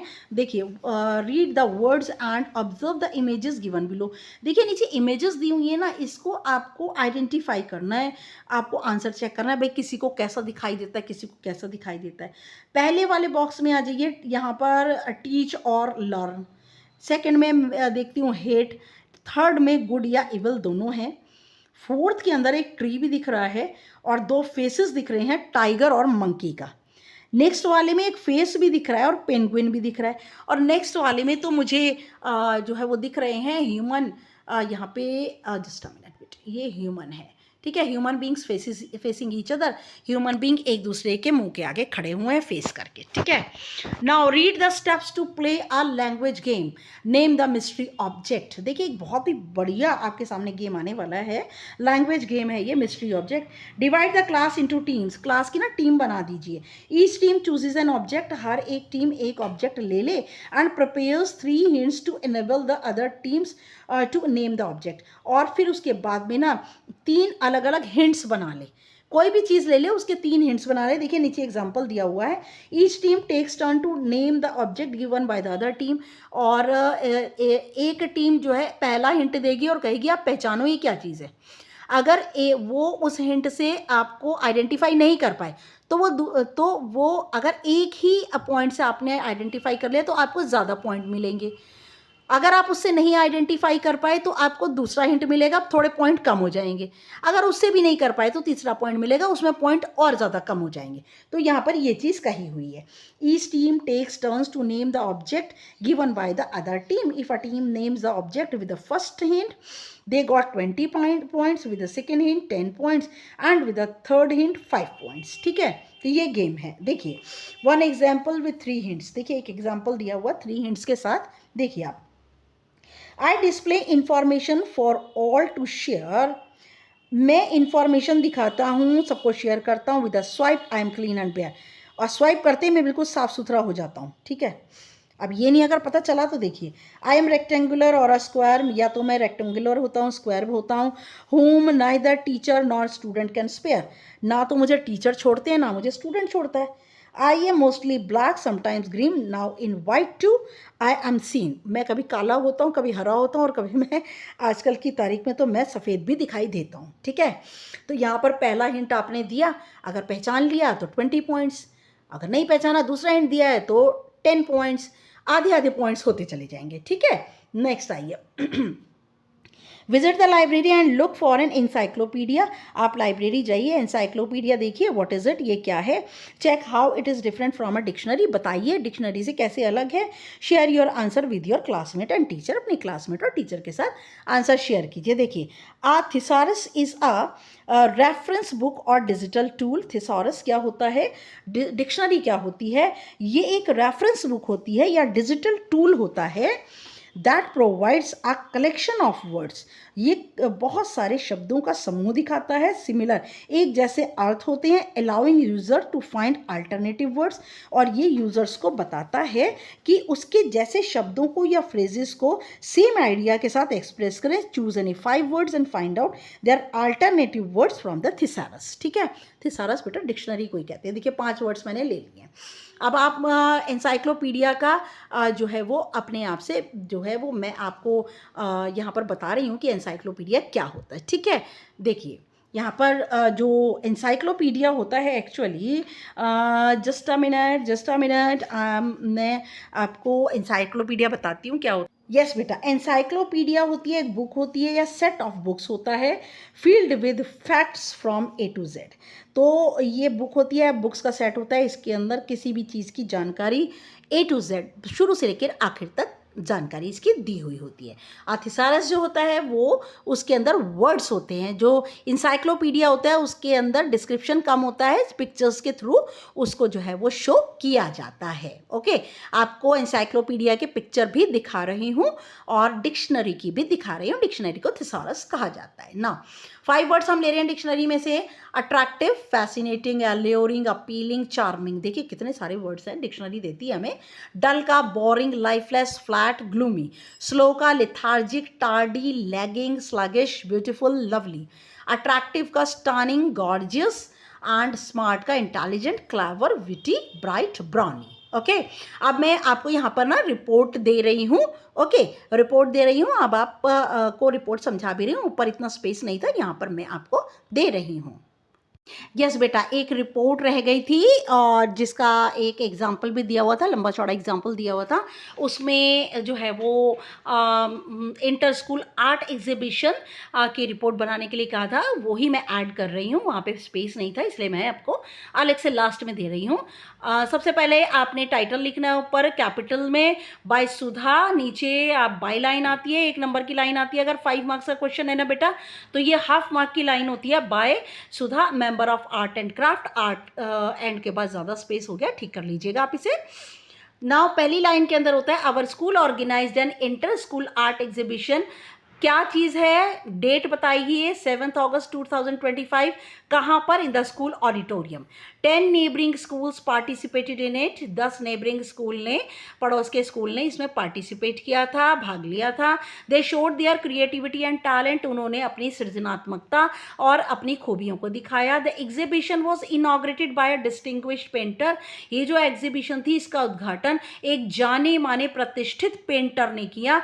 नेम अगर पता है तो लिख सकते हैं। The hall was beautifully decorated with paintings. जहाँ पर ये एग्जीबिशन लगी थी उस हॉल को बहुत सुंदर तरीके से सजाया गया, पेंटिंग से, स्केचेस थे और क्राफ्ट वर्क से। दीज वर अरेंज्ड नीटली, सब बहुत ही सफाई से लगे हुए थे। देयर थीम्स वर, इन जो स्केचेस, क्राफ्ट वर्क और पेंटिंग्स थी, इनके जो थीम थे, मुख्य जो इनकी केंद्र जो थी वो थी nature, culture, social issues and abstract ideas. इनके ऊपर जो है पेंटिंग्स और स्केच वर्क और स्केचेस, क्राफ्ट वर्क बने थे। Students and visitors praise the craft items and beautiful use of colours in paintings. ठीक है, स्टूडेंट्स और आने वालों ने बहुत प्रशंसा की क्राफ्ट आइटम की और खूबसूरत रंगों का पेंटिंग में जो प्रयोग था उनकी। द जजेस also admired the talent and skills of the students. जजेस ने भी बच्चों के, स्टूडेंट्स के टैलेंट और स्किल्स को की प्रशंसा की। The prizes were awarded in categories. Prizes को कैटेगरी बना करके दिया गया, such as best painting, best craft work and the most novel idea. ठीक है, नॉवल का मतलब था न्यूएस्ट, इनोवेटिव।